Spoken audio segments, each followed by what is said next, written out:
Abra sua Bíblia na carta de Paulo aos Efésios, capítulo 1. Nós vamos ler hoje dos versículos 15 a 23. Efésios, capítulo 1, versículos 15 a 23. Quem encontrar, se coloque em pé para nós fazermos essa leitura com reverência. E hoje nós discorreremos a respeito da oração de Paulo em favor dos Efésios. Paulo ora pela iluminação espiritual dos crentes que estão em Éfeso. Efésios 1, do 15 ao 23, diz assim: Por isso, ouvindo eu também a fé que entre vós há no Senhor Jesus, e o vosso amor para com todos os santos, não cesso de dar graças a Deus por vós, lembrando-me de vós nas minhas orações, para que o Deus de nosso Senhor Jesus Cristo, Pai da glória, vos dê em seu conhecimento o espírito de sabedoria e de revelação, tendo iluminado os olhos do vosso entendimento, para que saibais qual seja a esperança da sua vocação e quais as riquezas da glória da sua herança nos santos. E qual a sobreexcelente grandeza do seu poder sobre nós, os que cremos, segundo a operação da força do seu poder, que manifestou em Cristo, ressuscitando dentre os mortos e pondo à sua direita nos céus, acima de todo principado e poder, e potestade e domínio, e de todo nome que se nomeia, não só neste século, mas também no vindouro. E sujeitou todas as coisas a seus pés, e sobre todas as coisas o constituiu como cabeça da igreja, que é o seu corpo, a plenitude daquele que cumpre tudo em todos. Oremos. Pai, nós te pedimos nesse momento que fales ao nosso coração. Nós queremos ouvir a tua mensagem, aprendê-la, entendê-la e aplicar em nossas vidas. Senhor, que nós possamos viver por essa mensagem, que nós sejamos abençoados pela tua palavra, que ela produza fruto nos nossos corações. É a oração que fazemos a ti, Pai, em nome de Jesus. Amém. Pode sentar, irmãos. Depois dessa introdução que Paulo fez na sua carta aos Efésios, onde ele já brevemente expôs o plano da salvação, creditou todo o plano da salvação, a soberana vontade de Deus. Ele deixou bastante claro que tudo precisa concorrer com a vontade de Deus, inclusive a salvação de pecadores. A vontade de Deus fica expressa no cumprimento do seu plano, traçado desde a fundação do mundo. E logo após discorrer a respeito disso, Paulo escreve uma breve oração em favor aos Efésios. E essa oração de Paulo nos revela ainda mais a respeito da vontade de Deus. A oração de Paulo pelos crentes em Éfeso reflete qual o desejo de Deus em relação a todos os crentes, em todos os lugares, em todas as épocas. Qual é a vontade de Deus para aqueles que creem em Jesus? Deus quer que o Espírito Santo opere em nós de uma forma completa, de uma forma plena.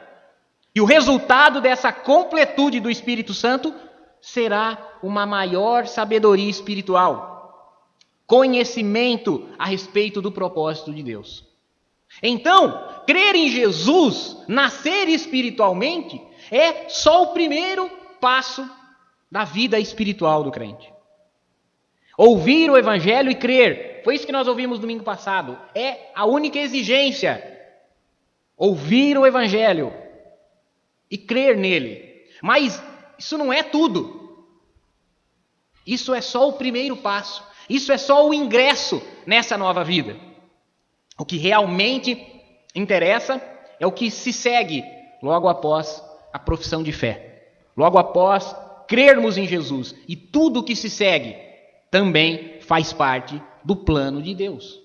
Dos propósitos de Deus. Da sua soberana vontade. Deus quer que o crente desenvolva-se, cresça. Primeiramente, a oração que Paulo faz em favor aos Efésios, essa é a primeira só na carta, demonstra um sentido de relacionamento.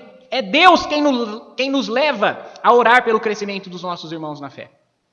Já que é a vontade de Deus que o crente desenvolva-se, cresça, prossiga na fé, é Ele quem leva os outros crentes a orarem pela vida desse. Então, nós devemos empreender em oração em favor da vida dos nossos irmãos em Cristo. Porque é por meio das nossas orações que Deus faz com que se cumpra essa vontade. A oração de Paulo revela, então, um relacionamento pastoral preocupado com o desenvolvimento daqueles crentes na fé.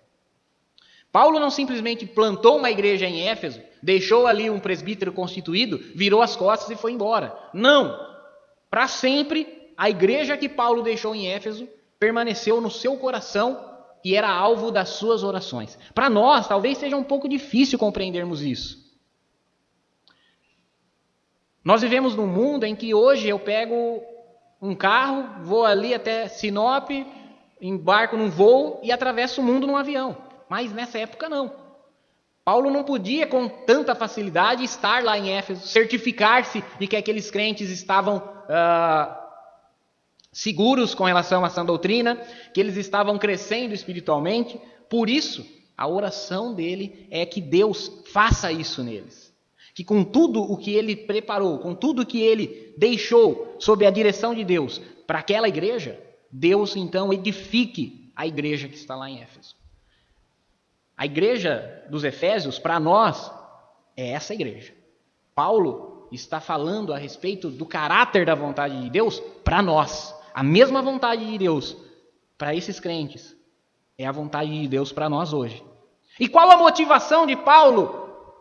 Qual a motivação que leva a Paulo a essa oração? Ele começa o versículo 15 dizendo, por isso o quê? Por isso tudo que foi dito até aqui. É como eu disse para vocês, nós fragmentamos o capítulo 1 aqui em 4 sermões, mas o discurso não existe esse fragmento. À exceção da saudação de Paulo, tudo que segue do versículo 3 em diante faz parte de um único discurso. O plano da salvação. Porque Deus escolheu vocês. Antes do mundo ser mundo, Deus escolheu a sua vida. Porque Deus escolheu a sua vida antes que o mundo fosse mundo. Ele te predestinou para que você fosse filho dele.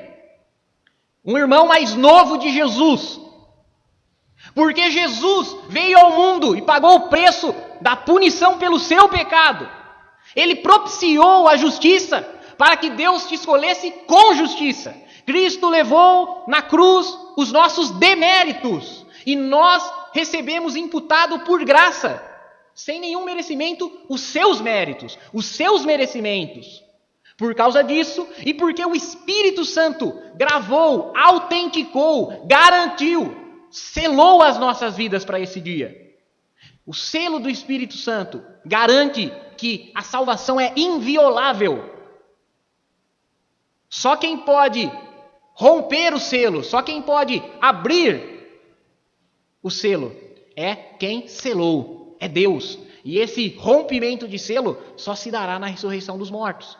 Então, porque há essa esperança em nossas vidas, que fomos eleitos, que fomos remidos, resgatados e que fomos selados para o dia da redenção, por isso Paulo orava. Essa é a motivação. E há duas evidências. Veja bem, Paulo não simplesmente acreditava, olha, os crentes em Éfeso são realmente homens santos, homens separados dos valores desse mundo. São homens que buscam a vontade de Deus. Sabe uma coisa que é bastante complicada? Quando você faz uma indicação de alguém para uma vaga de trabalho. Você fala, rapaz, pode chamar fulano de tal que o camarada é bala. E aí ele vai lá e não corresponde. Ou ele falta no serviço.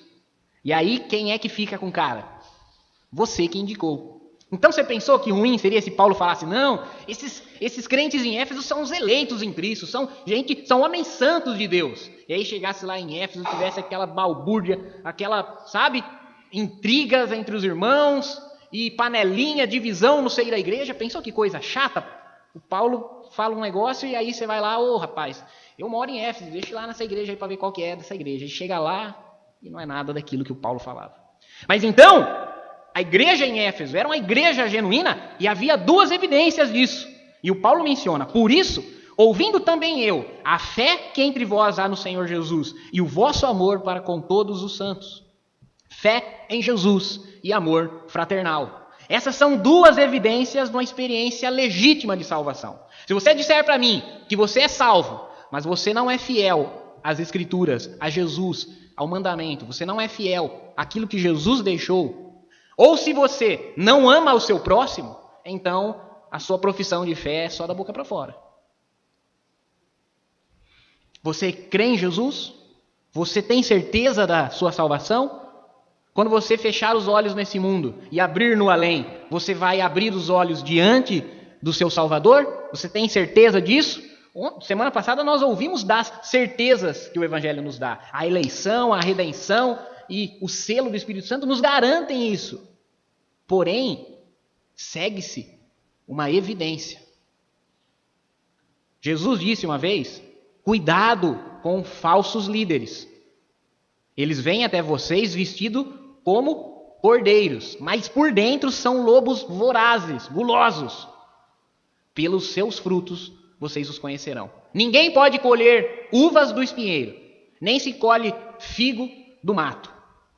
Onde é que se encontra figo? Na figueira. Onde se encontra uva? Na parreira, videira. Então, a sua salvação produzirá frutos, evidências. As evidências são a fé em Jesus e o amor fraternal. O amor por todos os seus irmãos, por todos aqueles que também foram salvos. Jesus disse isso, em João 13:35, Jesus disse: nisso conhecerão que vocês são os meus discípulos, se vocês amarem uns aos outros. Mas isso também é uma evidência, essas duas coisas também são uma evidência de saúde espiritual na igreja local. Lá em Hebreus 10:23 diz assim: irmãos, consideremos uns aos outros, nos estimulando ao amor fraternal e às boas obras, não abandonando a nossa congregação, como é costume de alguns, mas nos exortando, nos consolando, nos corrigindo uns aos outros, muito mais quando vemos que o dia do Senhor vem se aproximando. Então, uma igreja que tem saúde espiritual no seio da igreja, também existe fidelidade a Jesus, fé no Senhor e amor fraternal, o amor entre os irmãos, que se manifestem no amor não fingido, mas em coisas práticas, em algo de prático que eu faço pelo meu irmão. Aí vem uma pergunta que nos fica na cabeça: mas é possível eu ser fiel sem ter amor ao próximo? Infelizmente e perigosamente, sim.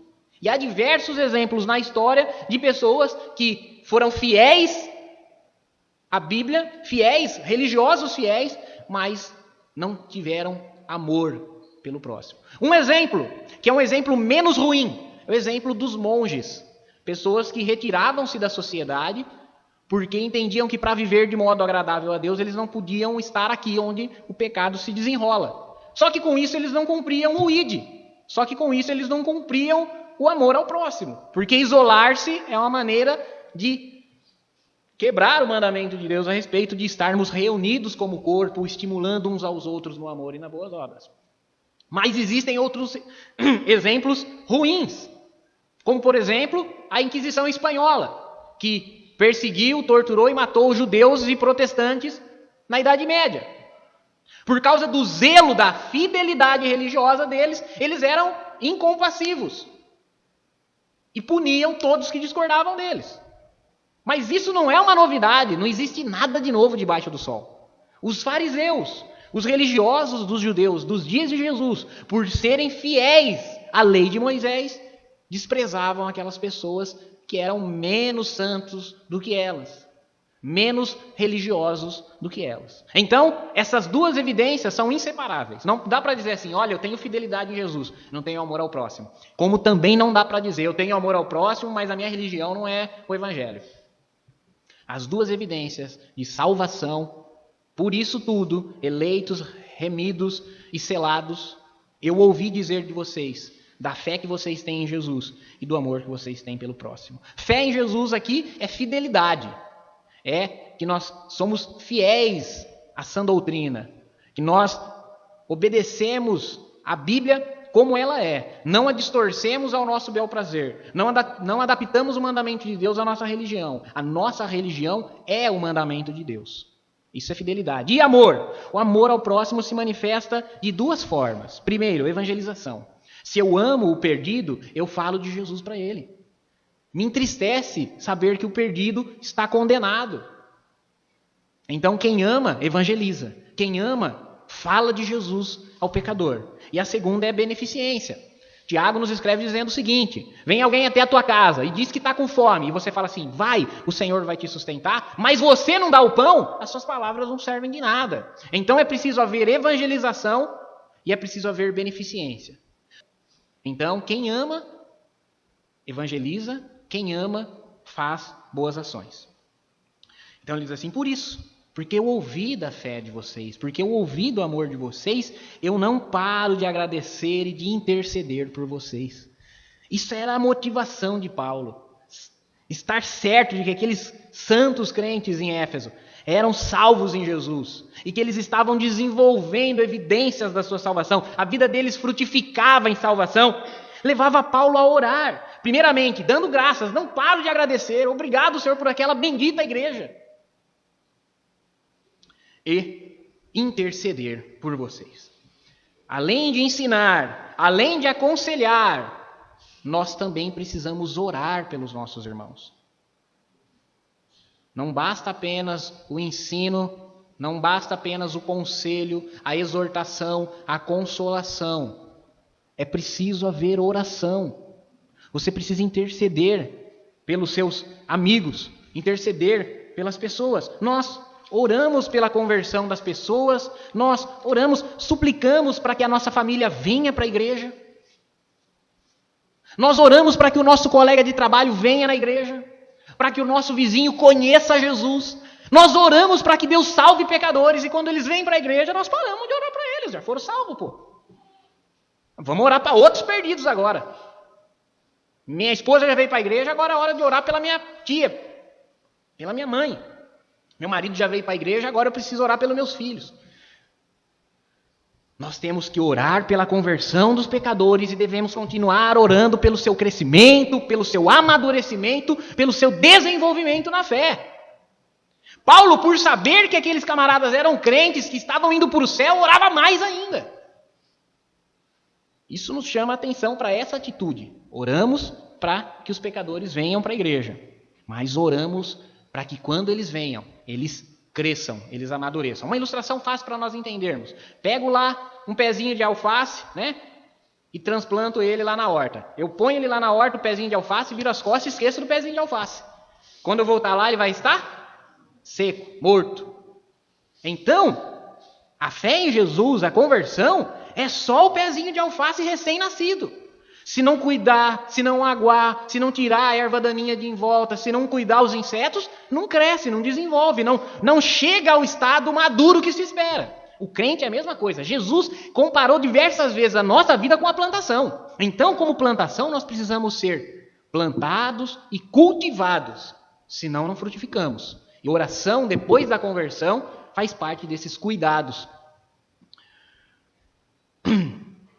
Então Paulo orava, motivado pela fé que ele via naqueles crentes. Mas ele orava por 3 objetivos. 3 motivos dessa oração. O primeiro deles, a iluminação. Lá no versículos 17, 18 e 19 ele diz assim: não cesso de dar graças por vocês, lembrando de vocês nas minhas orações, para que Deus dê conhecimento, sabedoria e revelação, iluminando os olhos do vosso coração, ou os olhos do vosso entendimento, para que vocês saibam qual a esperança e a vocação, as riquezas da glória na sua herança, e qual a sobreexcelente, o soberano poder de Deus em nós. Então Paulo orava pela iluminação, para que Deus ilumine o coração dos crentes, com o espírito de sabedoria e revelação. Veja bem, presta atenção aqui nessas coisas. Paulo está orando para que Deus dê conhecimento. Então não é simplesmente uma informação religiosa. É um conhecimento espiritual. Não é simplesmente obter uma informação a respeito de religião. Paulo apela ao espírito de sabedoria e revelação que Deus dê para vocês. Conhecimento pelo espírito de sabedoria e revelação. Espírito de sabedoria pode ser entendido como o dom do Espírito Santo. O Espírito Santo que já selou o crente. No momento em que o crente creu, ele foi selado com o Espírito Santo, garantido para a salvação. Mas ele ainda vai encher a vida. Vai acrescentar sabedoria à sua vida. Sabedoria é um dom espiritual. Paulo está orando para que Deus derrame esse dom sobre os crentes da igreja. Nós falamos o que é sabedoria domingo passado. O que é sabedoria? Sabedoria é o que nos habilita a julgarmos as coisas, a tomarmos as decisões corretas, a julgarmos corretamente o que é bom, o que é improcedente. Somente sabedoria nos dá essa habilidade. Nós vimos semana passada que a sabedoria ela é acompanhada da prudência. Então, a prudência é a sabedoria aplicada. É a escolha certa na hora certa. É saber escolher as coisas corretas na hora correta. Sabedoria e prudência. Paulo está dizendo que isso é um dom. Isso não é resultado de um treinamento moral. Não é resultado de ouvir 15, 20, 30 sermões, palestras religiosas, fazer um curso espiritual. Não. Isso é um dom. Isso é fruto de uma bênção de Deus. Ele diz, sabedoria e revelação. O que é revelação, irmãos? Revelação não tem nada a ver com adivinhação. É muito comum no contexto religioso e até evangélico associar revelação com adivinhação. Então a pessoa tem lá uma enfermidade e aí o líder, o pastor, o pregador, o missionário adivinha aquela enfermidade, ora por aquela enfermidade, é curado. E o que o pessoal costuma dizer? Fulano de tal foi revelado na igreja. Isso é uma força de expressão. No sentido da Bíblia, a linguagem bíblica, não é isso revelação. A palavra revelação tem a ver com véu. E significa tirar o véu. Descobrir. Você tem uma obra de arte lá, ela está coberta por um pano. No dia da inauguração dela, você vai lá, tira o pano e descobre. E revela. E mostra. Então, revelação é justamente esse conhecimento de Deus que vai dando-se gradativamente. Conforme a minha experiência com Deus vai crescendo, vai desenvolvendo, Deus vai me mostrando coisas mais profundas, coisas mais firmes. Ele vai me revelando, vou descobrindo novas coisas na minha experiência com Deus. Então, revelação não tem nada a ver com adivinhação. Revelação é um conhecimento renovado dia após dia. Veja bem, é como uma reciclagem. Ninguém imagina que o médico sai do curso de medicina e ele é um médico. Agora eu sou um médico, sei de tudo. Conheço tudo. Pode cair alguém infartado aqui, eu sei o que fazer. Eu fiz o curso de medicina. Não tem nada que eu não tenha visto no curso. É assim que funciona? Como é que o médico se torna um bom médico? Exercendo. O que ele aprendeu no curso de medicina não é nada. É o mínimo que ele precisa para não saber nada. O que de fato ele vai descobrir, conhecer, revelar, vai se dar na sua experiência. Por isso entenda, Paulo está orando por pessoas que já são crentes, que têm fidelidade, têm amor como evidências, mas que elas precisam de revelação. Elas precisam de conhecimento dia após dia. Precisam descobrir Deus dia a dia. É como a reciclagem. O médico não só aprende com a experiência, como volta e meia é importante ele reciclar o seu conhecimento acadêmico. Volta e meia ele tem que voltar para o banco de escola, reaprender. É nesse sentido que Paulo fala. Sabedoria é um dom de Deus. Usar esse dom, dia após dia, vai trazer-me revelação, conhecimento, novas experiências, novas descobertas a respeito de Deus. Essa é a única certeza que nós temos para a vida inteira. Sempre tem algo para nós descobrirmos de Deus. Sempre tem algo para nós conhecermos mais de Deus. Para que isso aconteça, é preciso duas coisas. É preciso um povo que pense, preciso ter um povo que questiona, um povo que investiga. No mundo religioso, o camarada vem aqui na frente, coloca uma melancia em cima da mesa, corta, dá um pedaço para cada um de vocês e fala, nossa, que abacaxi delicioso. E todo mundo aí embaixo fala, nossa, aquele abacaxi estava gostoso essa noite, hein? Você sabe que é uma melancia, você comeu o gosto de melancia, mas porque o líder religioso falou que é abacaxi, você fala, não, é abacaxi. Então, para existir sabedoria e revelação, precisa ter duas coisas. A primeira é um povo que pensa. É preciso questionar, é preciso investigar. Ou o Tiago está falando que Paulo orava porque os efésios tinham fidelidade? É isso mesmo? Vamos ver. De onde que ele está falando isso? Estou falando aqui de Efésios, capítulo 1, versículo 15. Os efésios tinham mesmo fé em Jesus e amor por todos os irmãos. Então precisa questionar, precisa verificar. E segundo, é preciso um ministério que ensine. A Bíblia é a religião dos protestantes. Tudo que nós cremos, tudo que nós ensinamos, tudo que nós proclamamos, salta das páginas desse livro. Nós não temos outras literaturas, não temos outros materiais? Claro que temos. Porém, esses materiais, essas literaturas, precisam sair daqui de dentro. Isso aqui é o último apelo. É a consulta final, é a regra final, é aqui. Apelação máxima para a nossa fé. Essa é a nossa religião, a Escritura. Segunda coisa que Paulo intercede. A primeira é por iluminação. Para que iluminados, versículo 18, eles recebam conhecimento de Deus por meio do Espírito de sabedoria e pela revelação. A experiência, novas descobertas. A segunda coisa, consciência. Está no versículo 19.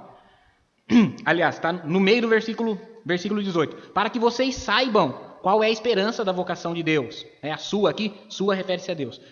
Para que vocês saibam qual é a esperança da vocação de Deus, a riqueza da glória de Deus na herança dos santos. Então, Paulo ora para que aqueles homens tenham uma nova compreensão da esperança cristã. Essa é a esperança da vocação de Deus, a riqueza da sua glória, a herança dos santos. Aqui há um contraste com o pessimismo mundano. Em todas as partes se ouve o eco do pessimismo. Você liga a televisão, as notícias são ruins. Você vai para a política, é desesperançoso. Economia. Então esse eco pessimista que nos cerca não é novidade. Não há nada de novo debaixo do sol. O mundo jaz no maligno desde a antiguidade. Os ecos de pessimismo que nós ouvimos não é nenhuma novidade. Mas a mensagem do Evangelho vai de encontro às más notícias que os nossos ouvidos ouvem todos os dias. Nunca foi tão necessário, tão urgente, tão importante se fazer ouvir a mensagem de esperança do Evangelho de Jesus. Jesus disse: no mundo vocês vão sofrer aflições, mas tenham ânimo, eu venci o mundo. Paulo diz: se nós esperamos de Deus unicamente nessa vida, somos os mais miseráveis dos homens. Mas a nossa esperança está no porvir. A nossa verdadeira pátria não é aqui, é nos lugares celestiais. Nós não estamos olhando para as coisas terrenas, para as coisas passageiras. Nós estamos olhando para as coisas eternas, estamos olhando para coisas espirituais.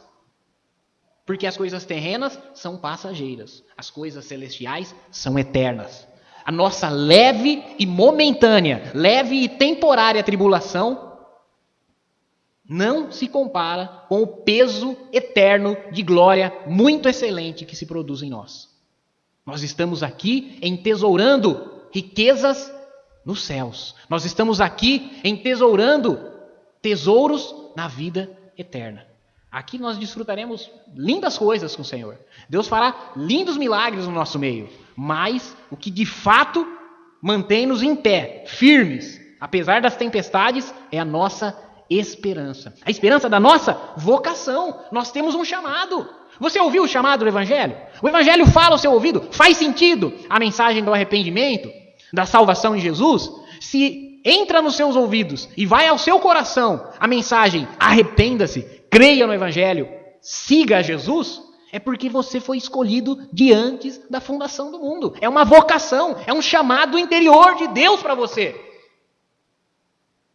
E não só a esperança que traz-nos saber da nossa vocação, do nosso chamado de Deus para nós, mas a nossa esperança, a nossa herança, a esperança da vocação e a esperança da herança, as riquezas da sua glória, as riquezas da nossa salvação. E terceiro, primeiro, iluminação. Segundo, consciência. E terceiro, a grandeza do poder de Deus em nós. Versículo 19. E qual a sobreexcelente, ou em outras traduções, qual a soberana grandeza do seu poder sobre nós, os que cremos, segundo a operação da força do seu poder. Então Paulo ora e intercede para que os crentes experimentem a grandeza, a soberania do poder de Deus. Para o crente avançar, progredir, chegar a essa maturidade, a esse amadurecimento, vencer o pecado, dar um testemunho eficaz, é preciso o poder de Deus. Sem o poder de Deus operando no crente, nada é possível. Jesus disse, sem mim, nada podeis fazer.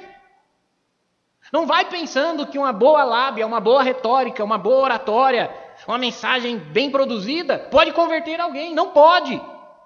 Só pode trazer um pecador da perdição para a salvação, o poder de Deus.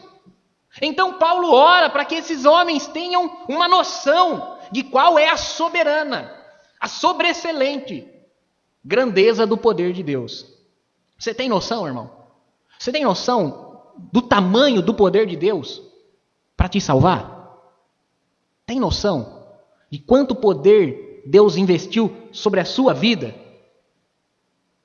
Para que você ouvisse o Evangelho, para que você se arrependesse dos seus pecados, para que você vivesse uma vida de santificação, de fidelidade a Jesus e amor ao próximo. Você tem ideia de quanto poder Deus dispensa sobre nós?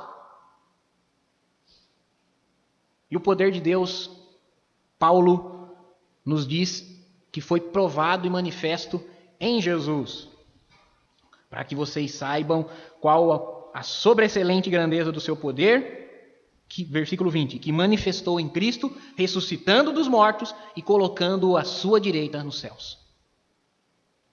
O poder de que nós estamos falando, que Deus coloca sobre a sua vida, sobre o seu coração, para que você tenha iluminação, consciência, esse poder não é qualquer poder, é o poder que tirou o Filho de Deus das garras da morte. Quem trouxe o Filho de Deus de volta da sepultura. Paulo prova a superioridade do poder de Deus pela ressurreição de Cristo. Quando o pecado atingiu o seu ponto máximo, levando os homens a matarem o Filho de Deus, a ressurreição prova que o poder de Deus é superior à maldade dos homens. Quando Cristo ressuscita, ele vence o pecado, a morte e o inferno. É esse poder que vence o pecado, que vence a morte, que vence o inferno, que Deus depositou sobre as nossas vidas, pelo Espírito Santo. Deus reina soberano. Em meio ao caos, Deus reina soberano. No meio da tempestade, Deus reina soberano. Nós podemos dizer, maior é o que está conosco, maior é o que está em nós. Algo importante para nós que cremos em Jesus, só Jesus ressuscitou. Só Jesus ressuscitou. Os outros líderes religiosos não. Abraão, o pai dos judeus, morreu. Moisés, profeta dos judeus, morreu. Maomé, profeta do Islã, morreu. Buda, Allan Kardec, todos morreram. Todos morreram. Jesus morreu, mas ressuscitou ao terceiro dia. Subiu aos céus, está sentado à direita do Pai. Nós cantamos isso, nós cantamos, porque Ele vive, posso crer no amanhã. Porque Ele vive, temor não há. Jesus vive. O poder de Deus, a superioridade do poder de Deus, ressuscitou Jesus dos mortos, colocou à sua direita, entronizado nos céus, acima de todos, versículo 21. Não há nada, nem na terra, nem nos céus, que esteja acima de Jesus. E logo abaixo dele, a cabeça, vem a igreja, o seu corpo, que somos nós. Não uma instituição igreja. Nós, igreja, como corpo e família. Não existe nada, nenhuma autoridade, nenhum poder, nenhum domínio, nada acima de Jesus. E logo abaixo dele está a igreja. Quanta responsabilidade. Sobre tudo isso, sobre todo nome que se nomeia, Deus constituiu Cristo, cabeça da igreja. E a igreja é o corpo de Cristo, é a sua plenitude. Essa é uma grande responsabilidade sobre nós. Versículos 22 e 23 diz que sobre todas as coisas, Cristo é o cabeça da igreja. Então nós entendemos que Jesus é o único líder da igreja. Jesus é o sumo sacerdote da igreja. O único líder da igreja. Eu sou um membro desse corpo, junto com vocês. Só estou aqui em cima para ser melhor visto, para ser melhor ouvido. Mas espiritualmente, eu estou aí com vocês, nesse corpo. E acima de nós, só Jesus, a nossa cabeça. Nenhuma autoridade, nenhuma organização, nenhuma convenção, nenhum concílio, nada. Acima de nós, somente o dono da igreja. Somente Jesus. Acima de Jesus, nada. Nem anjos, nem demônios, nem autoridades, nem governo humano, nem nada. A igreja, como corpo, é o complemento daquele que cumpre tudo em todos. É o versículo 23. A igreja é o complemento. O complemento daquele que faz tudo em todos. Corpo significa unidade. Lembrem-se disso. A carta de Paulo aos Efésios tem como tema principal a unidade da fé. Paulo, diversas vezes ao longo do seu discurso, vai apelar para isso. Unidade, união, reconciliação, convergência. Corpo significa unidade. No mundo de desunião, de egoísmo, de isolação, de desordem, a igreja é o agente pelo qual Deus opera a sua vontade de fazer convergir tudo em Cristo. Versículo 10. Não foi isso que Deus revelou para nós? Que o seu plano secreto era fazer com que no momento certo da história tudo se reconciliasse em Cristo? Tudo apontasse para Cristo? Cristo é a cabeça. A igreja, nós, é o que dá continuidade à obra de Deus iniciada em Cristo. O corpo executa aquilo que a cabeça pensa. Há uma grande responsabilidade de Deus sobre nós. Mas nada por nós. Nada pelo que nós podemos fazer. Nós estamos descansando no nosso cabeça. Ele faz tudo em todos. Vê como as palavras de Paulo nos trazem encorajamento? Nós somos o complemento daquele que faz tudo. Nós não fazemos nada. Ele faz em nós. Quando um médico cirurgião vai bem numa cirurgia, é bem sucedido, ninguém elogia o bisturi. Nós elogiamos o médico. É claro que o médico precisa de uma ferramenta, de um objeto adequado, em perfeito estado. Mas a ferramenta não tem mérito nenhum. Assim nós somos apenas o instrumento, a ferramenta que Deus utiliza para fazer a sua vontade. É Ele quem faz tudo em todas. Em suma, a oração de Paulo pelos Efésios e a nossa oração pela Igreja Batista em Vera deve ser rogando, suplicando pela iluminação do nosso entendimento, para que Deus derrame o seu dom espiritual de sabedoria, para que Ele nos dê uma consciência a respeito da nossa vocação, do nosso chamado eterno, e de que isso não é o fim, isso é o começo de uma novidade de vida, e qual é a esperança da nossa herança espiritual. E uma consciência do poder de Deus. Em um mundo desesperado, em um mundo pessimista, Deus reina soberano. O seu poder opera em nós. Não qualquer poder. O mesmo poder que ressuscitou Jesus, que colocou Ele nos mais altos céus. Tal poder é que nos leva ao crescimento e o amadurecimento para que nós sejamos capazes de, como um corpo, o corpo de Cristo, fazermos a sua obra aqui. Se coloque em pé para nós orarmos e agradecermos ao Senhor por isso. Eu quero orar por você. Quero orar no mesmo espírito de oração que Paulo orou pelos Efésios, para que o Espírito Santo opere em você coisas sobrenaturais, te dê sabedoria e conhecimento.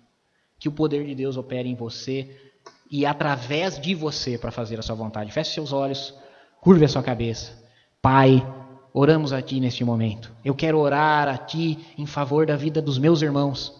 Senhor, eles têm buscado de Ti, têm buscado conhecê-lo dia após dia. E eu estou seguro, meu Deus, que isso é o seu plano para a vida deles. Essa é a sua vocação e o seu chamado para as suas vidas. Por isso, rogamos a Ti, Senhor, como Paulo, suplicamos a Ti nesse momento, que o Teu Santo Espírito, Senhor, repouse sobre as nossas vidas, iluminando os nossos olhos espirituais, pondo luz no nosso coração, para que nós possamos conhecê-lo, para que nós possamos receber sabedoria de Ti, prudência para andarmos, Senhor, com atos que sejam conforme a nossa profissão de fé. Sabedoria, Senhor, para testemunharmos a nossa experiência àqueles que ainda vivem perdidos, distantes de Ti, carentes da Tua salvação. Senhor, a consciência de que, embora haja desesperança nesse mundo, o Senhor reina soberano. Nós aguardamos coisas melhores e maiores na eternidade. Nós estamos ajuntando tesouros nos céus dia após dia, para que nós saibamos e vejamos, experimentemos, Senhor, a cada dia em nossas vidas, o Teu poder que opera em nós, nos aperfeiçoando, nos amadurecendo, fazendo de nós cristãos melhores, pais melhores, maridos, esposas, filhos melhores, melhores empregadores, melhores empregados, homens santos, que sejam sal na terra, luz no mundo. Não qualquer poder, mas o mesmo poder que levantou o seu Filho da sepultura, que o ressuscitou e o colocou entronizado à sua direita. É a oração que eu faço em favor da vida desses meus irmãos, Senhor. A faço no nome do Teu Filho Jesus Cristo. Pai, despede esses meus irmãos em segurança para os seus lares essa noite. Abençoe a semana de cada um deles. Que eles possam, Senhor, desfrutar uma experiência viva e profunda por meio daquilo que eles têm ouvido aqui nesse lugar. Que a casa deles, os seus lares, sejam, meu Deus, um campo fértil para que tudo isso frutifique sem medida.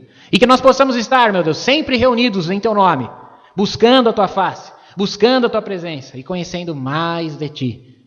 É a oração que eu faço com os meus irmãos, Pai, no nome de Jesus Cristo, para a glória do Teu nome, Senhor. Amém e graças a Deus. Levante suas mãos para os céus, irmãos. Que a graça do Senhor Jesus Cristo e o amor de Deus e a comunhão com o Espírito Santo esteja com todos nós, hoje e sempre, e todos digam amém. O culto está encerrado, vão em paz, o Senhor vos acompanhe. Vocês podem encerrar com uma oração silenciosa.